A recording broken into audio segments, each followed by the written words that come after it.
Балканяда 2024 и дисциплината фигурно изпарзаляне. Нека ви запозная с екипите. Това са екип Домино и Асен, Асен и Домино. Целта на дисциплината е проста.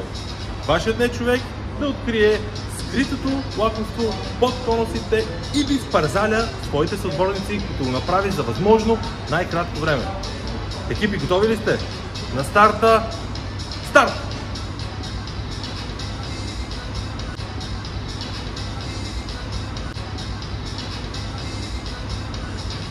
Домино и Асен се движат доста уверено, докато Асен и Домино са малко по-плахи.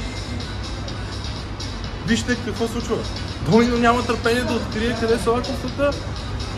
И ето, имаме успех! Домино откри лакомствата. Браво на Домино! Екип Домино и Асен са победители. Страхотно! Приятели, Балканяда 2024 година е страхотно забавно изживяване, което предизвиква вас и вашите нечовеци да се забавляваме активно заедно.